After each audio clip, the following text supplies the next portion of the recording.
Olá, ouvintes do V Econômica, você está no seu podcast favorito de economia e negócios. E hoje estamos no Econotalk número 5 e estamos com um convidado aqui, um ilustríssimo convidado, estou feliz.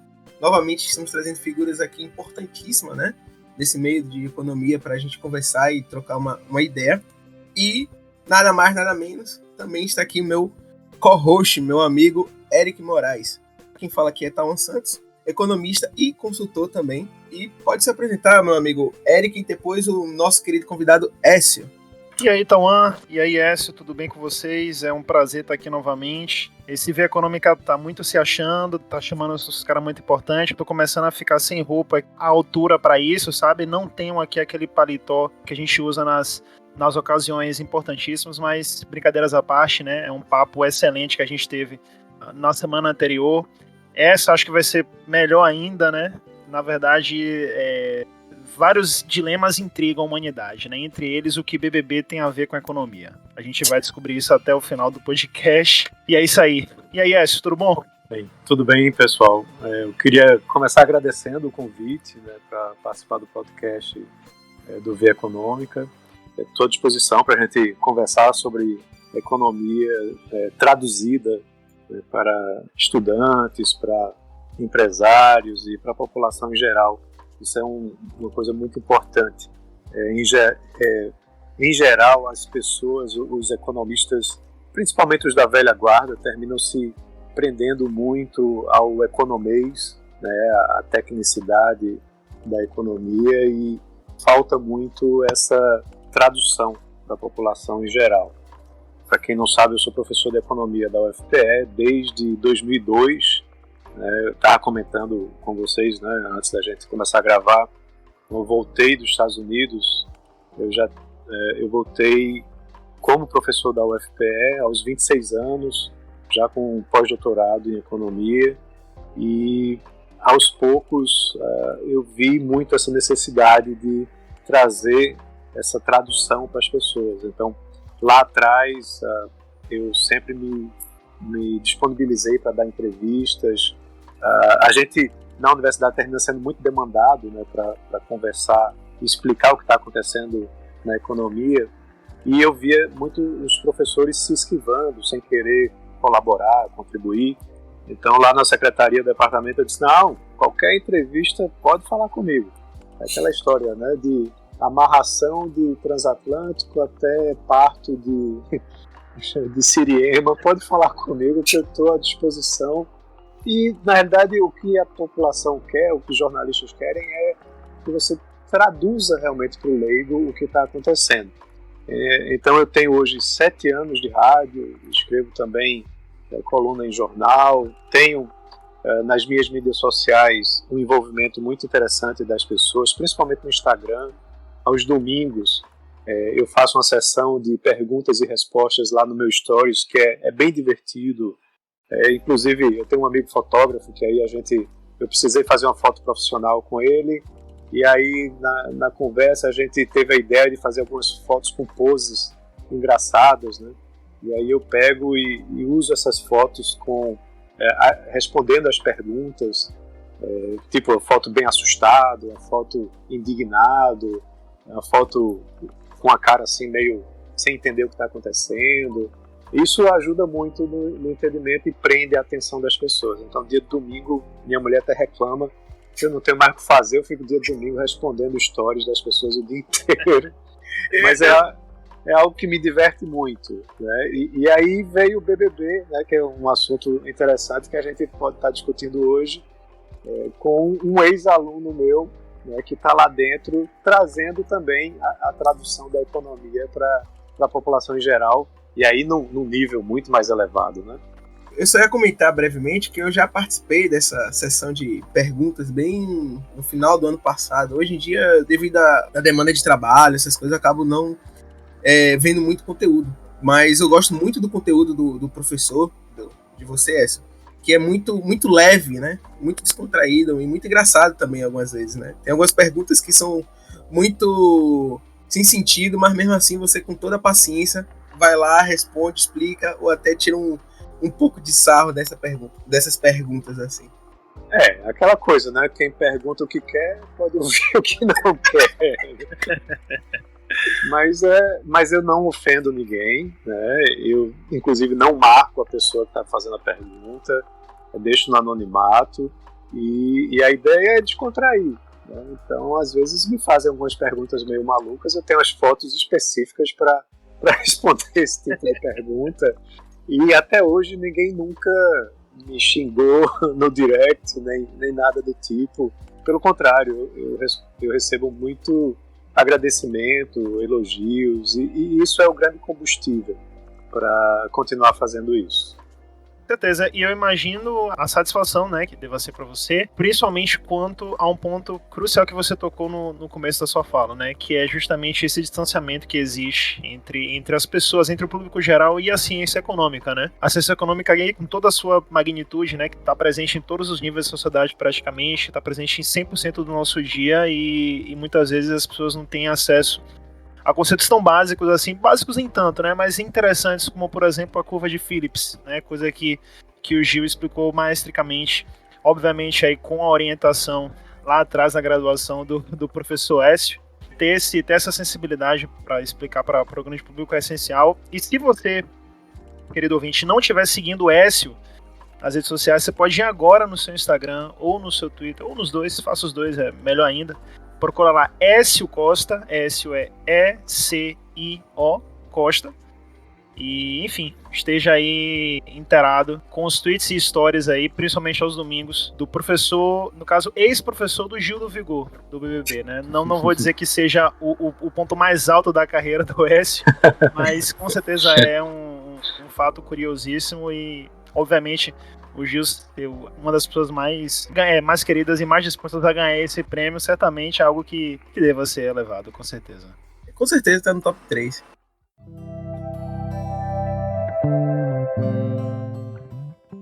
Vale lembrar que na economia a gente tem vieses também. Né? A economia não é uma ciência exata, então você tem interpretações de acordo com teorias e com linhas de pensamento. Eu sou um economista liberal, tá? Então a minha escola ela é ortodoxa na linha do pensamento. O PIMES, onde eu sou professor, a graduação, a maior parte dos professores do Departamento de Economia da Federal de Pernambuco são também ortodoxos, e na minha formação lá fora nos Estados Unidos também foi toda na linha ortodoxa. Então a minha forma de pensar é muito nessa linha liberal, né, da economia. Tá? Então, quem me acompanha nas redes sociais vai ver muito isso. E aí alguns embates até acontecem também.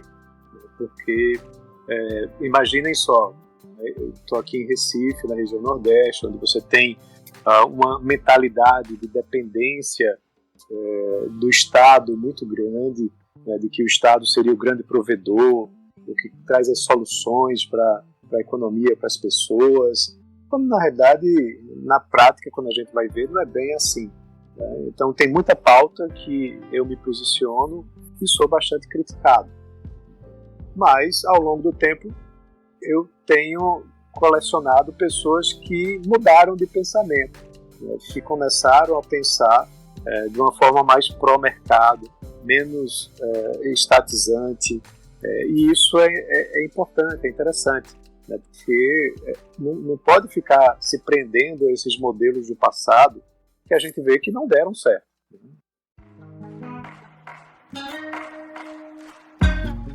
Eu tive uma discussão com uns amigos meus no grupo justamente de economia, onde a gente estava tentando entender ali o posicionamento do Gil, né? E o Écio falou sobre ortodoxia. Então tá confirmado que o Gil tem uma linha ortodoxa, né, Écio? Sim, inclusive os vídeos lá que eu compartilhei no meu Instagram são vídeos que estão aí, né, rodando. Uhum.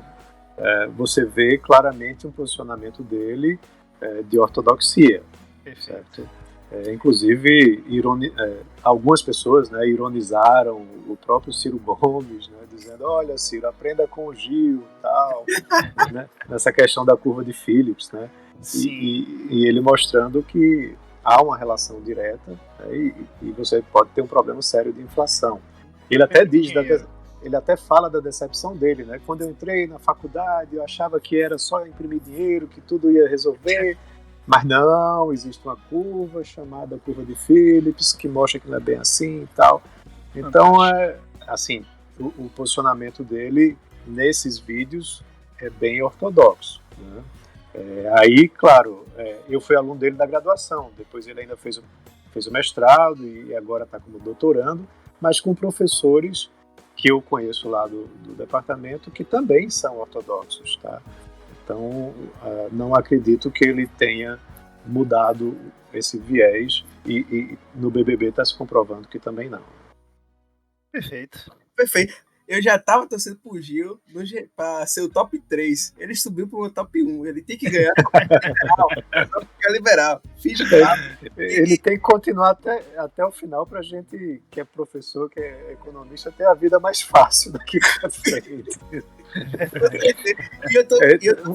Tem um fato interessante, não sei se vocês viram isso, se vocês receberam esse gráfico, mas vocês sabem que o Google tem lá o Google Trends, né, que analisa o desempenho das buscas ao longo do dia, né, nas horas do dia e tal. Então, esse vídeo dele virou meme, né, e a coisa viralizou, e o Google Trends mostrou um pico enorme nas buscas por curva de Phillips, por inflação, por desemprego, em determinado momento quando a coisa tinha viralizado. Ou seja, o cara está mexendo até nos trends do Google. Olha aí, rapaz. É uma coisa assim que chama muita atenção. Então, não é só inacreditável mesmo. Pois é, então não é só naquele meio dos economistas, né? Isso pegou a população em geral.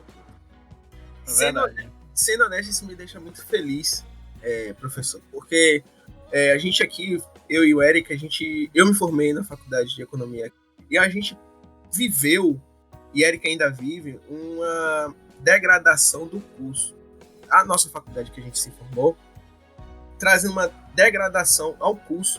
Acaba que hoje em dia, a economia aqui em Salvador só tem na UFBA. Eu não tenho propriedade para falar alguma coisa da UFBA, eu não cursei a UFBA, só o Eric. Mas na privada mesmo, o curso tá caindo a ladeira abaixo. Isso me deixa triste, porque eu gosto de economia, entendeu? Eu fiz o curso por paixão mesmo. Foi minha paixão de primeira vista, né? Contando rapidamente, no meu ensino médio, um professor meu de química que gostava de economia, ele pegou ali no final do ano letivo, que a nossa turma sempre foi muito adiantada naquela época, ele resolveu dar uma aula de economia. Nessa aula eu me apaixonei. Eu antes ia fazer geofísica. Você acredita, Écia? E Eric acho que não sabia. Eu ia fazer geofísica. Não sabia. Aí, pois isso estava faltando acho que uma semana para economia. Assim que ele deu essa aula de economia, eu me apaixonei pela matéria, né? Mas eu fico muito feliz, né, que o Gil do Vigor tá trazendo à tona, né, a economia para a população em geral. Mas, comentários à parte, vamos começar pelo Instagram, né? Teve uma pergunta, eu creio que ele seja seu aluno, que é o Vitor Almeida, né? Ele perguntou: essas crises em algumas empresas podem fazer valorizar mais o mercado de renda fixa? Bem, eu discordo um pouco, né, dessa linha de pensamento. Quando ele se refere a essas crises, eu acho que ele deve estar se referindo a essa crise mais recente que aconteceu com a Petrobras, né, e com essa ameaça, esses rumores de intervenção do governo na formação de preços. Tá? Então, isso daí é algo realmente muito preocupante, derrubou as ações das estatais, né, e empresas de economia mista como Eletrobras, Banco do Brasil, e a gente viu depois uma leve retomada, né, não recuperou totalmente o que tinha caído, mas traz essa turbulência. Então, assim, quem investe na bolsa desse tipo de empresa tem que saber que isso... A gente está no Brasil, né? O Brasil é o país das incertezas. Eu estava vendo até, o pessoal fala de risco Brasil, mas não é nem risco Brasil, é risco Brasília. E aí quem investe nessas empresas tem que saber que há esse risco, né? Mas existem diversas outras empresas também negociadas na Bolsa, no mercado brasileiro, que não têm uma ligação direta com uma possível intervenção do Estado. Então essas daí sofrem menos volatilidade, né, por conta desse tipo de intervencionismo. Tá? E aí você não tem necessariamente uma desvalorização, né, dessas empresas. Por exemplo, na segunda-feira, quando a Petrobras desvalorizou 20%, lojas americanas se valorizou e muito, porque está em negociação para fazer uma fusão com outra empresa, né, e trazer um impacto no varejo significativo. Então foi uma das empresas que subiram nesse dia. Só que o que acontece? A Petrobras tem um peso enorme no índice, no Ibovespa. E aí ela caindo, derruba o índice junto, e aí você termina tendo todo esse alarde no mercado também. Tá? A questão da renda fixa, ela tende a se tornar mais atrativa à medida que a Selic se eleve. E há hoje uma previsão, né, segundo o Boletim Focus e também expectativas da economia com problemas da questão fiscal, né? A gente vai ter aí uma nova rodada do auxílio emergencial, a PEC emergencial talvez não sirva como um contrapeso para esse aumento de gastos que vai acontecer no auxílio emergencial. Então, por conta disso, há uma expectativa de que a gente tenha a elevação da Selic daqui para o final do ano. Né? Já se fala em uma elevação de 4% para o patamar de 4%. A inflação também continua, de certa forma, pressionada. Isso também faz com que a Selic seja elevada. Então, isso acontecendo, você passa a ter mais atratividade nos fundos de renda fixa. Só que quando você vai olhar a inflação, a meta para esse ano é de 3,75%. Se você tem uma Selic de 4%, você tem praticamente aí um juros próximo de zero, né? Um juros real próximo de zero. Então, ainda assim, continua sendo muito interessante continuar investindo em renda variável, porque os ganhos reais na renda fixa estão praticamente nulos. Agora, se a Selic voltar para aquele patamar lá atrás de 14% ao ano e coisa e tal, aí a Bolsa vai desabar e muitos investidores vão retornar para a renda fixa. Então tem que se levar em consideração muitas variáveis, né? Não só essa em específico.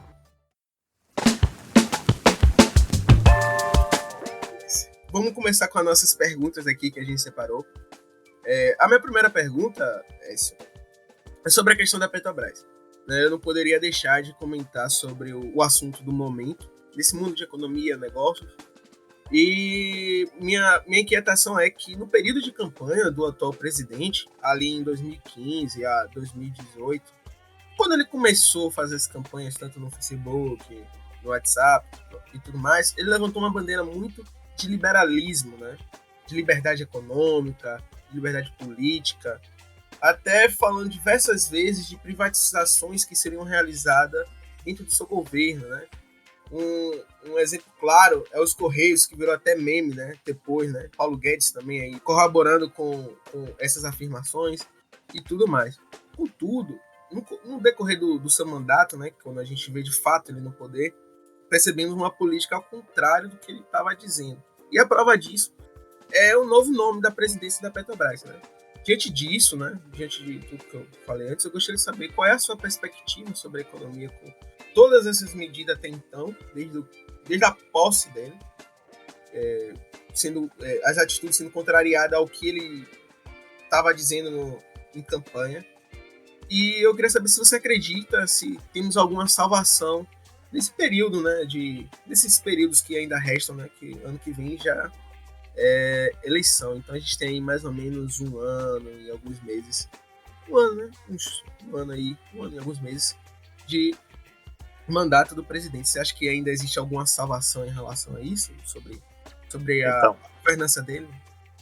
Então, realmente, o que se vendeu foi algo muito mais agressivo em termos de mudanças, né, de reformas estruturadoras do que vem efetivamente acontecendo. Só que tem vários contextos aí que a gente precisa analisar. Primeiro, o primeiro ano, né, 2019, foi um ano que se gastou muito esforço político para se aprovar a reforma da Previdência. Vale lembrar que a reforma da Previdência ela só foi promulgada em novembro de 2019. Tá? Então, o Rodrigo Maia, por exemplo, ele segurou muito outras medidas para estar priorizando a discussão e aprovação dessa reforma. E não sei se vocês lembram, mas foi um debate enorme, né, longo, desgastante, para que ela fosse finalmente aprovada. Então, nesse ano foi um ano de muito gasto político para isso. A equipe que foi montada foi uma equipe de primeira, com nomes muito bons. O Paulo Webel, o Salim Matar, um para a parte de desburocratização, o outro para a parte de desestatização, nomes muito bons. O Banco Central, com Roberto Campos Neto, também um nome muito interessante. Só que assim, você vê que eles depois até cansaram, né, porque não conseguiam colocar a coisa para frente. E aí é onde surgem alguns questionamentos, né? Até que ponto era um problema realmente de alinhamento com o Congresso, né, com Rodrigo Maia e Alcolumbre, né, na Câmara e no Senado, ou até que ponto também era um problema do próprio Bolsonaro, né, de segurar o encaminhamento político disso.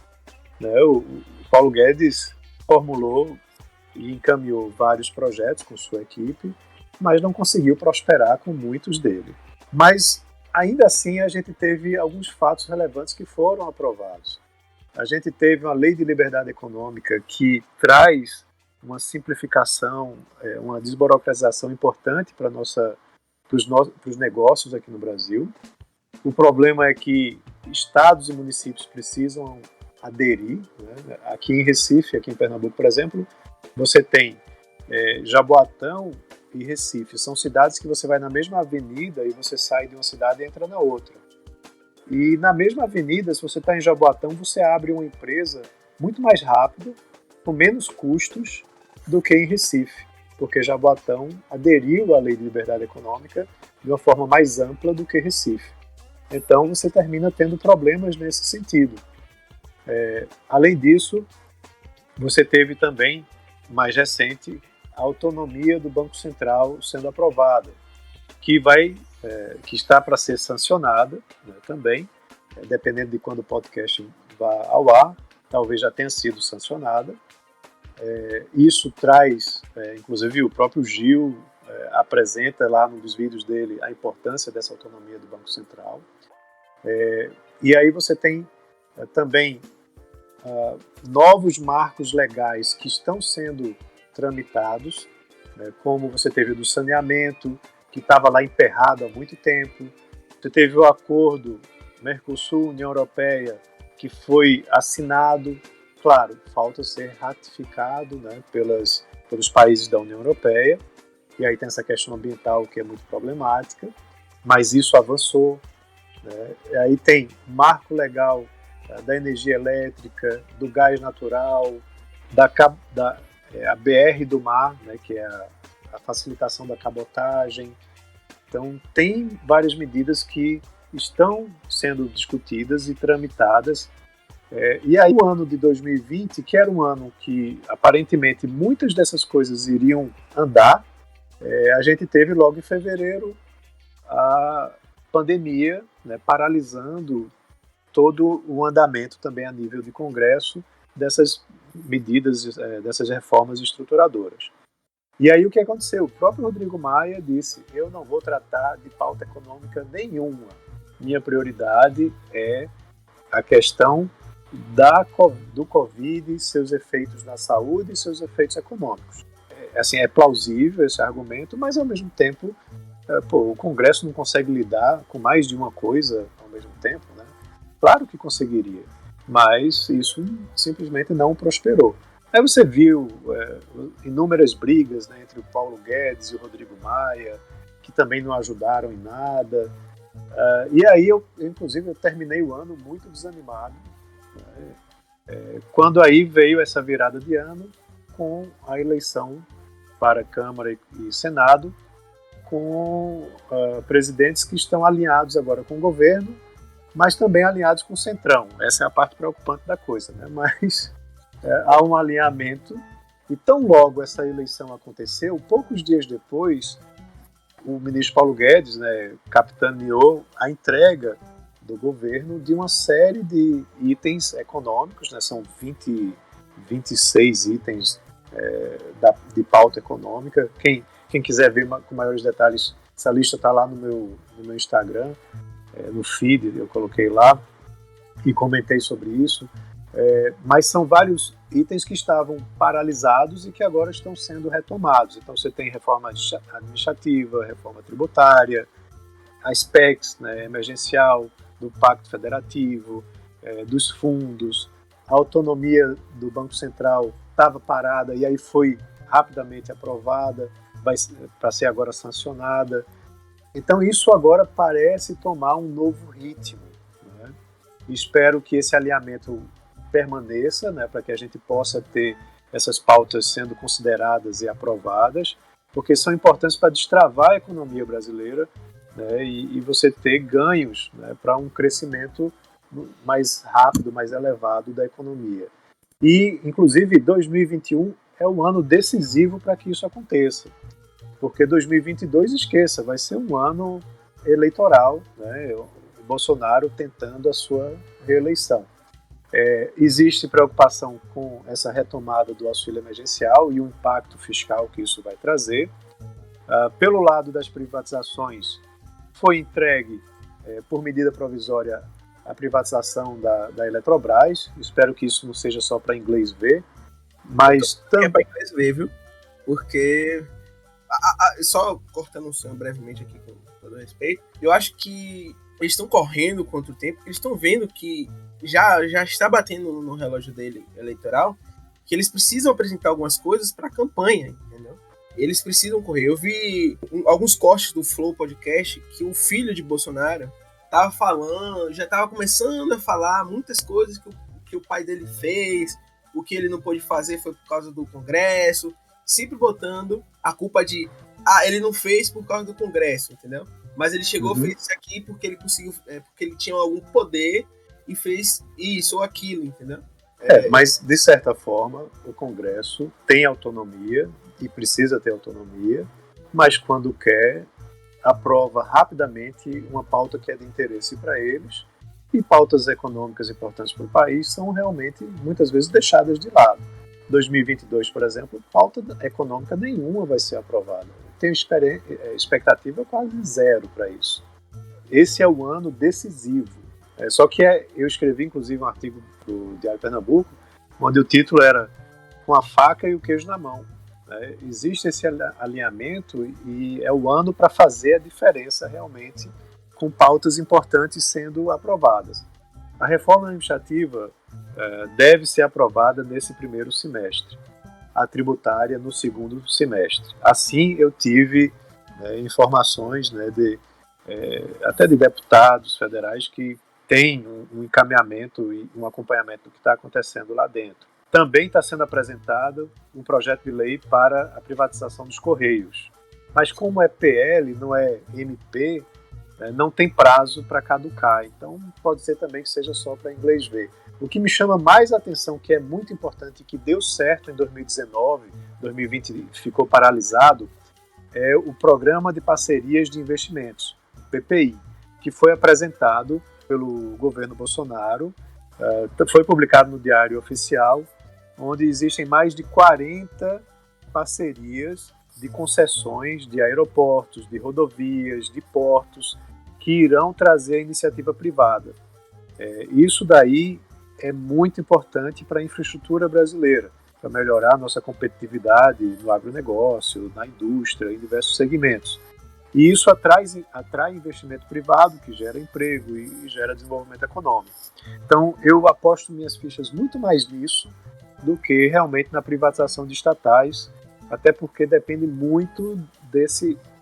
Existe já, como eu mencionei, esse alinhamento com o Congresso atualmente, mas também mexe com cargos em empresas públicas, estatais, que o Congresso usa muito naquele toma lá da cá. Né? Então, Furnas pertence a um grupo político, a Chesf pertence a outro grupo político, pertence, que eu digo entre aspas. Né? Então, isso é difícil, né, para que esses políticos abram mão disso. Né? Mas ou acontece, ou, por exemplo, no sistema elétrico, a Eletrobras sem investimentos vai ser muito ruim para o país, né? Porque se o país cresce no ritmo mais elevado, vai faltar energia. E na questão dos Correios, eu não preciso nem falar, né? Uma unanimidade o como os Correios prestam um mau serviço para a população. Né? Então, isso tem assim, muita importância, mas eu não tenho tanta esperança que essa parte das estatais seja privatizada. Mas dessas parcerias de público-privado de investimento, aí sim eu acredito muito. Foi um modelo que deu certo em 2019 e pode dar certo também agora em 2021. Eu particularmente não estou tão otimista. Eu acho que vai vir algumas outras medidas, mesmo com esse alinhamento com o Congresso, eu acho que talvez não saia algo realmente concreto. Saia só como a expressão que você utilizou, né, para ver, para fazer para inglês ver, né? Mas é uma percepção que eu tenho. E é justamente tocando nesse assunto das atitudes aí que o governo pode ter para desempenhar as coisas que prometeu em campanha e também para evitar, acho que, o evidente estelionato eleitoral, né, que está acontecendo com os liberais, né, que votaram em Bolsonaro. A gente sabe que existem os liberais do bem, vamos colocar assim, né, que votaram em Bolsonaro esperando a aprovação dessas medidas, né, mas acabaram... Rapidinho, eu não entendi essa parte do liberais do bem. Eu queria saber quem são os liberais do mal. Tipo, tem essa divisão aí? Eu não sabia, não. Será que eu sou um liberal do mal também? Eu acho que existem pessoas do mal e do bem em todos os segmentos, inclusive entre liberais e esquerdistas, progressistas, conservadores, enfim. Acho que existe essa divisão, mas brincadeira à parte, né? Eu também tô brincando. Não, fica à vontade.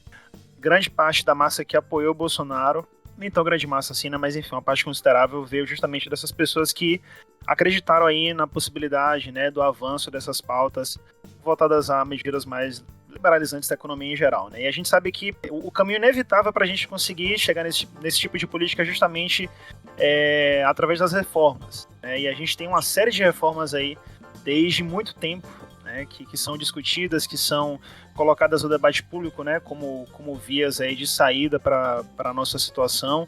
E na sua opinião, Écio, se a gente tivesse assim que colocar em ordem de prioridade, né, para o governo, para a pauta que o governo tem, para o que eles encaram, né, que seria assim na cabeça deles, na visão deles, e até de vocês como liberais mesmo, qual seria essa ordem assim de prioridade, né? Porque a gente tem uma reforma fiscal, a gente tem uma reforma política também que precisa ser discutida. Enfim, quais seriam aí as nossas prioridades para que a gente consiga, de fato, passar essas medidas que podem trazer esse alívio aí para a economia? O seguinte, a gente teve muitos anos, né, de gestão PT e poucos avanços nessas reformas aconteceram. Tanto é que terminou acumulando. E agora precisa ser feito tudo de uma vez. Esse é o grande peso, né, a grande responsabilidade sobre a equipe econômica, né, e da questão de alinhamento político para que isso prospere. A gente termina tendo muita expectativa para um governo que tem as suas dificuldades, né, até mesmo pelo próprio presidente, que no início ele delegava tudo a Paulo Guedes, era o posto Ipiranga, né, e agora já mudou a sua gestão, a sua maneira de pensar, e de forma atabalhoada, né, com esse caso recente da Petrobras. Tudo bem que troque o CEO, mas você tem formas de comunicar isso à sociedade, né, e para que não cause o dano que causou. Mas vejam, só a reforma da Previdência, se fosse um governo PT, por exemplo, e tivesse feito uma reforma da Previdência, unicamente isso, num período de 4 anos, já seria de um ganho enorme, sabe? Porque o impacto fiscal que isso traz para o ritmo do endividamento do país é muito importante. Ia ser um impacto ainda maior, só que foi diluído lá no Congresso.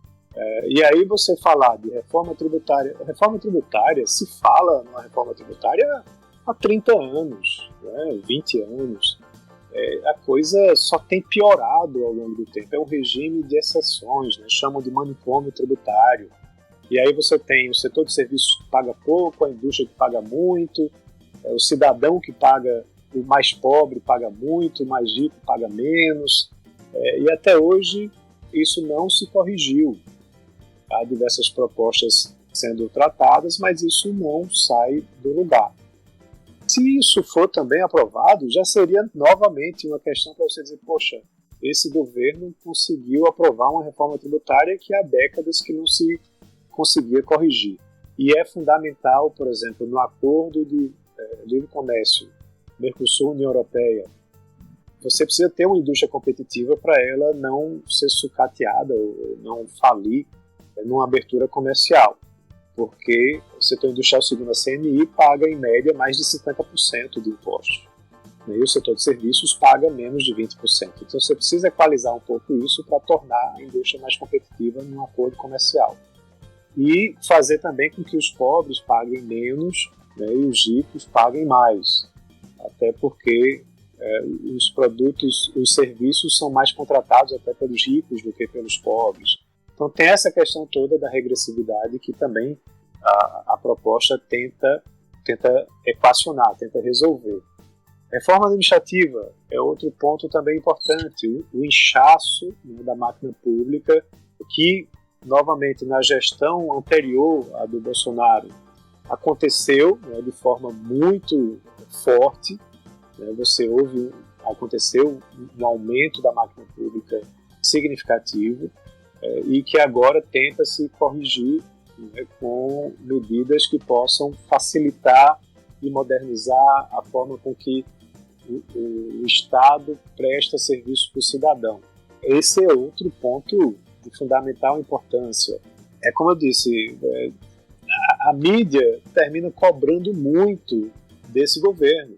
E esse governo representou, de certa forma, uma ruptura há quantos mandatos, né? Aí o que tinha 16 anos de PT no poder, onde todas essas pautas não foram tratadas, né, foram deixadas para frente, poderiam ter sido tratadas, mas não foram. O Temer, ao assumir, como ele não foi eleito diretamente, ele aproveitou e agilizou muitas dessas pautas importantes também, e alguns gols foram marcados agora que foram iniciados lá com o Temer. Mas, assim, eu acompanho isso diariamente. Todo dia eu falo na rádio, de segunda a sexta. Então, eu estou acompanhando essas pautas diariamente, vendo as dificuldades políticas que acontecem, né, para que a coisa ande. Então, assim, eu não desmereço o que se atingiu, o que se conquistou, que foi relevante, só que, como eu disse também, há tantas expectativas e são tantas reformas que precisam acontecer que a gente termina botando uma sobrecarga nessa equipe econômica. Espero que esse ano seja um ano também de muitos avanços. Se acontecer realmente esse alinhamento, pode vir a ter esses avanços. Talvez também de forma diluída, a reforma tributária não seja tão abrangente, a reforma administrativa também não, mas é aquela coisa, você vai fazendo um avanço aqui, outro ali, e vai retardando a bomba relógio que é o fiscal, a questão fiscal do nosso país. A gente deixou de ter superávit primário, que é um dos tripés do Plano Real, lá com Dilma, e até hoje a gente não conseguiu reverter essa situação. 2019 foi um ano muito importante, tudo bem com receitas extraordinárias, né, mas a gente chegou muito próximo de equacionar, né, essa questão do déficit. 2020 prometia ser um ano que iria nessa direção, só que aí veio a pandemia, né, e toda a situação mudou. A gente precisa voltar a trilhar esse caminho, né, para chegarmos a termos um superávit primário, e essas medidas todas são importantes nesse sentido. Sobre a relação, sobre a expectativa, né, que o senhor comentou que você comentou que tem muita expectativa no governo, e acredito que em parte sim, em parte eu acho que isso foi gerado também pelos próprios eleitores mais assíduos de Bolsonaro, né? Eu não quero usar aquele termo pejorativo, mas... Pode deixar que eu falo, os Minions. Se você se ausenta, eu uso o termo. Que saiu falando aos quatro cantos, que ia acontecer isso, que ia acontecer aquilo. Eu, na minha percepção, acredito que parte dessa expectativa foi gerada por causa desse eleitorado. Uma visão que o senhor falou que eu peguei aqui, que eu achei também muito interessante, é a mídia, né? A mídia realmente... Eu não gosto muito de falar isso, parece que eu estou reforçando o argumento que Eduardo Bolsonaro falou, né? E que a mídia tem uma narrativa que sempre quer atacar, que não sei o quê. Eu acho que não. Mas concordo com o senhor que a mídia também está carregada dessa expectativa, dessas mudanças, né? Foi um rompimento de ideologias no poder, né? Então a gente passou anos com uma linha ali de trabalho no poder político, e agora a gente está com uma outra linha nova, né? Então a gente acaba realmente depositando essas linhas de expectativas. Sim, com certeza. Há muitas expectativas e qualquer deslize, e o Bolsonaro é mestre nos deslizes, né? Ele fala muito o que vem à cabeça sem pensar nas consequências. Sempre foi assim, né? Então termina trazendo muita frustração. Sim. E eu já me vi frustrado diversas vezes e esperando ver o que é que o Paulo Guedes ia falar ou fazer em seguida. Uma coisa importante também é que você falou, não, são os eleitores que tinham muita expectativa e que vendiam muito o que estava sendo apresentado, mas o próprio Paulo Guedes, ele também, você assiste uma live com o Paulo Guedes, parece que tudo vai dar certo, que tudo vai ser resolvido. Teve uma live... E assim, as intenções a gente vê que são boas, os projetos são bons. Sim. Só que ele vem de tal maneira que é aquela coisa, esqueceu de combinar com os russos, né, ou com o russo. Né, e, infelizmente, termina a coisa não andando. Então, muitas pessoas se frustram com isso, né, e sempre tem aqueles memes, né, do Paulo Guedes dizendo, na semana que vem, ou daqui a 2 semanas. Isso é o tipo de coisa que também não deve se falar. Não, vai ser apresentado. Pronto, ponto final. E aí chega lá e apresenta. Eu acho que tem que ser tratado também um pouco dessa forma. Só que é aquela coisa, a gente está falando o que a gente vê na mídia, né? A gente não está lá em Brasília vendo os bastidores e provavelmente as rasteiras que um ou outro, e que principalmente o Paulo Guedes provavelmente está levando, né, de políticos lá dentro. Tá? Essa própria mudança da Petrobras foi uma fotografia, né, de uma dessas rasteiras, né? Eu nem sei, né? O Paulo Guedes não falou nada. Justamente. Ele fica... Mas pelo que eu li algumas matérias e tal, parece que é mais uma estratégia. Mas a demissão do Castelo Branco foi fortalecida pelo ministro de Infraestrutura do governo, que eu não me recordo o nome agora, mas aparentemente foi uma jogada... Isso, Tarcísio, exatamente. Aparentemente foi uma jogada desse tipo aí, mas enfim, a gente tá aqui lá de fora saber 100%, né? Com certeza as coisas é bem complicado, né?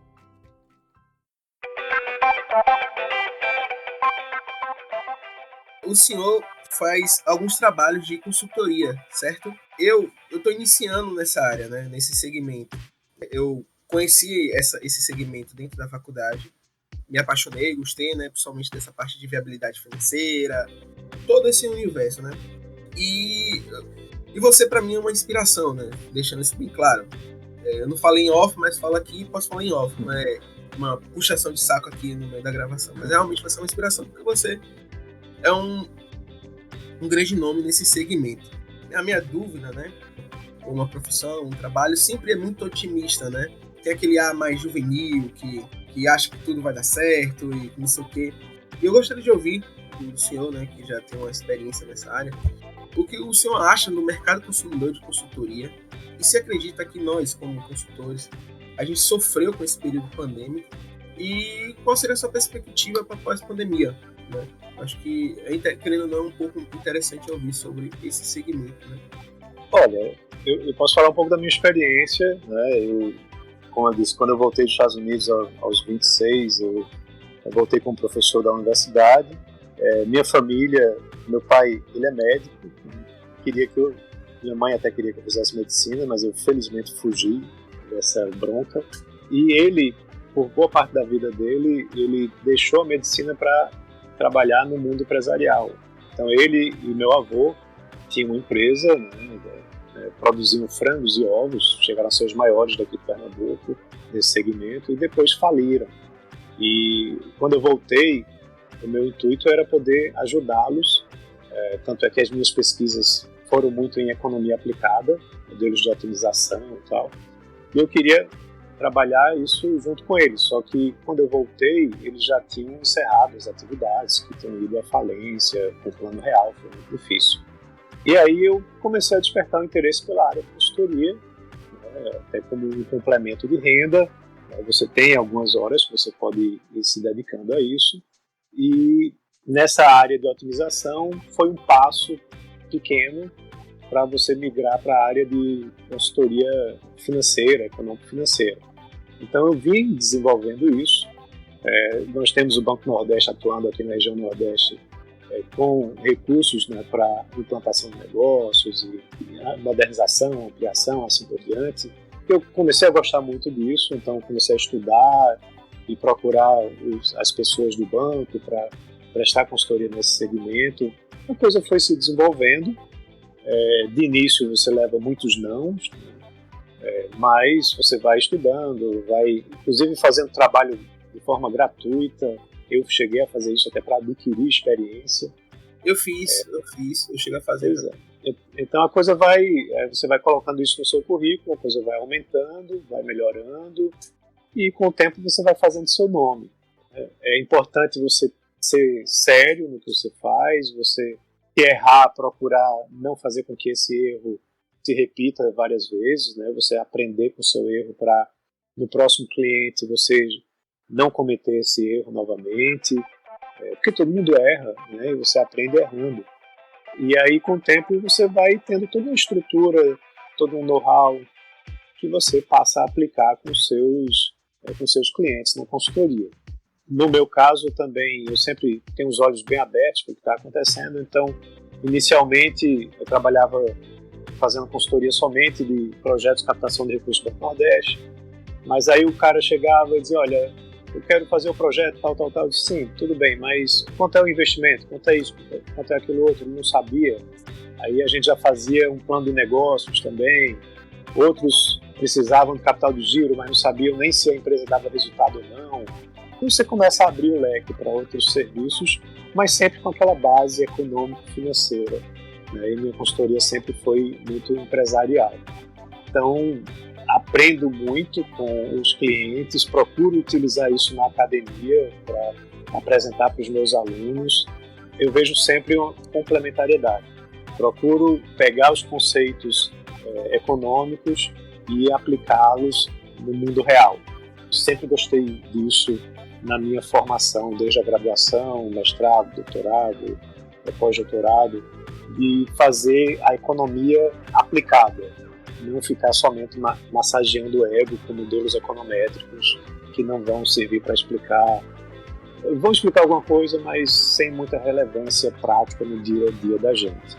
Eu tenho uma visão bem semelhante, na realidade. Eu acho que, prestando algumas consultorias, eu percebo que fazendo isso você parece que está mais na ponta da economia, né?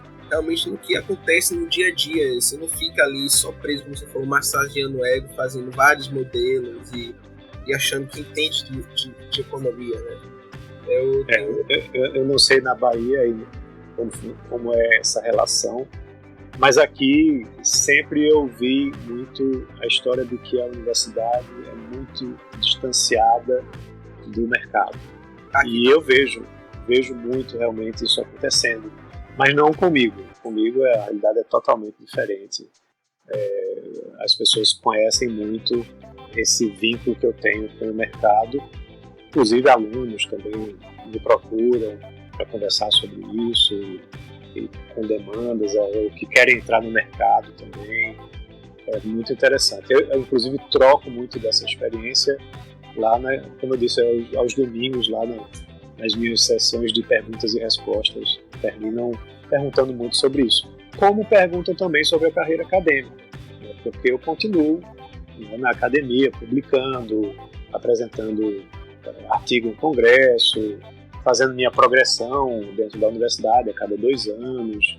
Ano passado eu tive um estudo que teve uma repercussão a nível nacional, né, que foi uma análise de avaliação que a gente fez dos impactos do auxílio emergencial a nível municipal, e isso rendeu inclusive uma participação no Encontro Nacional da ANPEC, está sendo publicado agora em revista, saiu no Valor Econômico, que foi uma coisa muito legal, foi matéria de capa da revista Veja. O repórter pegou dentro do meu estudo e foi visitar a cidade que, segundo o meu estudo, era mais beneficiada com o auxílio emergencial. O cara foi bater lá, no interior do Pará, e fez uma matéria muito legal que saiu na capa da Veja. Então, assim, como eu disse, eu procuro estar conectando sempre mercado e academia, com estudos, com consultorias, com essa informação em rádio, em jornal, para que tudo se conecte, né, e traga informação, né, traga produtos acadêmicos, produtos de consultoria. É importante você hoje estar pensando sempre dessa forma. Eu penso muito nisso, por isso que eu falei que isso me inspira, né? Porque eu só tá com o pé na academia e um pé fazendo nessa ponta, né, de economia, né, na prática, né, como a gente fala.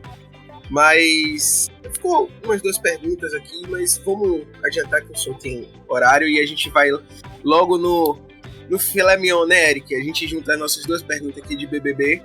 Pois e aí eu respondo. Sim. Só uma coisa que você perguntou, eu também não comentando, a pandemia não foi ruim para os consultores, não, tá? Pelo contrário, são em momentos como esses que você, como consultor, tem o seu merecido destaque. Tá? Inúmeros empresários me procuraram desesperados e eu, inclusive, fiz consultoria de graça, dizendo, olha, faça isso, renegocie, converse geralmente, né, com o dono do imóvel, com os fornecedores, renegocie, é um momento que todos precisam se ajudar. E aí teve também muita consultoria contratada. Então a pandemia não, pelo contrário. Quando o mundo se acaba, as pessoas e os empresários procuram quem tem algum conhecimento que possa ser transmitido, que vá ajudá-lo. E aí o papel do consultor em momentos como esse é fundamental. Obrigado pela resposta, porque, como eu falei, né, é um misto de uma pergunta pessoal minha mesmo e uma pergunta também pro programa, né?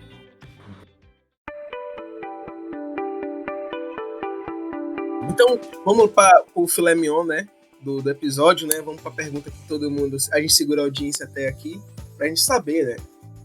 A gente já sabe, mas a gente perguntou nos bastidores aqui antes de gravar, mas... Professor, o senhor disse que foi professor do Gil do Vigor, né? O senhor foi na graduação, na pós-graduação, e se o senhor puder, é claro, né, nas devidas proporções, comentar como o Gil era aluno, né, de economia, né? Como você via ele como aluno, como ele agia, para a gente ter uma imagem dele além do BBB. Eu acho, na minha visão, uma coisa muito interessante, né? E Eric, junto com sua pergunta aí, que a gente arremata tudo em relação ao BBB. E é isso, justamente o que o economista do século XXI pode aprender vendo o BBB, fora ter essas revisões de conceitos importantes como a curva de Phillips, né?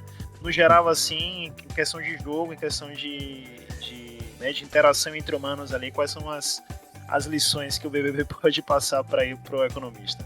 Ô, meu querido amigo, você esqueceu também de falar da autonomia do Banco Central. Também É verdade. Ele importante. tocou em pontos importantíssimos, incluindo a autonomia do Banco Central, é verdade. Eu sei que você gosta que o governo controle tudo, mas vamos falar um pouco de autonomia do Banco Central. Não, eu já disse aqui, inclusive, no programa anterior, que eu sou a favor da autonomia do Banco Central. Olha aí. E, enfim, os Coisa progressistas aí que corram atrás de mim, né, agora. Mas então, eu fui professor dele, acredito eu, em 2 disciplinas, né, porque é muito aluno, né, aí você termina perdendo o fio da meada. Fui professor dele em contabilidade social e também em economia internacional.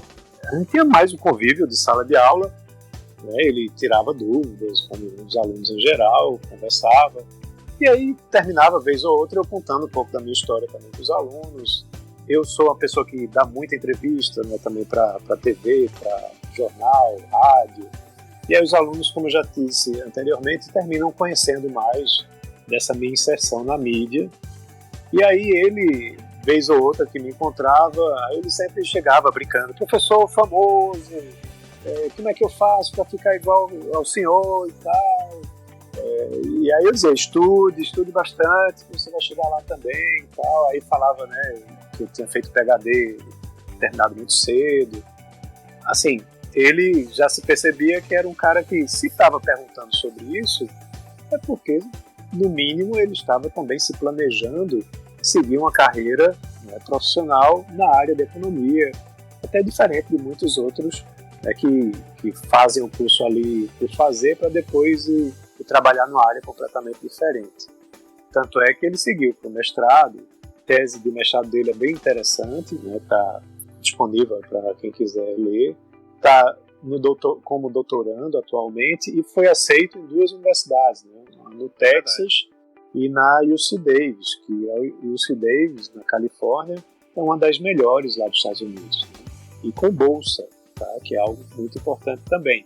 Então, um cara que está lá, né? Então, um cara que tem um destaque, né, e que desde cedo eu percebia, né, isso quando encontrava nos corredores, né? Agora sempre muito extrovertido, né? Então falava, gritando, brincando, e eu até ficava meio intimidado, né? Mas respondia e incentivava, né? Mas vocês estão vendo ele aí no BBB, esse cara que está aí no BBB é muito parecido com o que eu vi lá nos corredores lá do CCSA, lá da universidade. E aí, qual a importância dele estar lá no BBB? É uma importância muito parecida com, inclusive, do que eu faço nas minhas redes sociais, né? De estar traduzindo a economia para as pessoas leigas. Ele, eu acho que talvez sem nem perceber, ele nas conversas que ele tem lá com a Juliette, né? Ele vai falando sobre um ponto, sobre outro, explicando o funcionamento da economia, e aí dança, faz as caras dele e tal. E aí o público em geral, que vai assistir o BBB como um entretenimento, termina levando um pouco de conhecimento econômico, né? Que é algo muito importante. A gente precisa ter mais finanças, economia na cabeça das pessoas, até para que elas possam escolher melhor seus representantes políticos, né, e tomar suas decisões econômico-financeiras. Então, a importância dele no BBB, eu acho que é muito nesse sentido, né, falando em termos de economia. Né, em termos de relacionamento com outras pessoas, aí já foge, acho que um pouco do foco, né, do nosso bate-papo. Com certeza. O BBB tem aí seus altos e baixos. Eu não assistia fazia muito tempo, e aí comecei a assistir porque vi esses acontecimentos, né, do Gil entrando, né, e tenho inclusive compartilhado com certa frequência as pérolas de economia dele, né, para que ajude as pessoas a entenderem melhor o que está sendo apresentado. Eu até comentei com vocês, né, antes da gente começar a gravar, que o Google Trends, por exemplo, que mostra os assuntos mais comentados, né, ao longo do dia, teve um pico enorme né, quando ele falou da curva de Phillips, da inflação, desemprego. Então, imagina, a curva de Phillips teve um pico no Google Trends, né, por conta de Gil comentando a curva de Phillips. Né? Então é uma coisa assim que é impensável. Né? Hoje é um dos economistas mais conhecidos aqui no Brasil, né, porque está lá dentro do BBB. Né? Tinha gente dizendo, eu vou votar no Gil para sair do BBB e depois eu vou votar em Paulo Guedes para ele sair e Gil assumir o lugar dele. Então, assim, isso é muito bom. Né? É muito interessante você ter essa dinâmica. E aí, até um fato engraçado, que o Eric não vai gostar, como o Gil é ortodoxo, aí é que eu estou compartilhando mesmo as linhas de pensamento dele. Mas é algo bastante relevante e bastante importante, né, para o cidadão comum, né, que acompanha o BBB poder entender melhor, né, o funcionamento, né, dos nossos conceitos econômicos.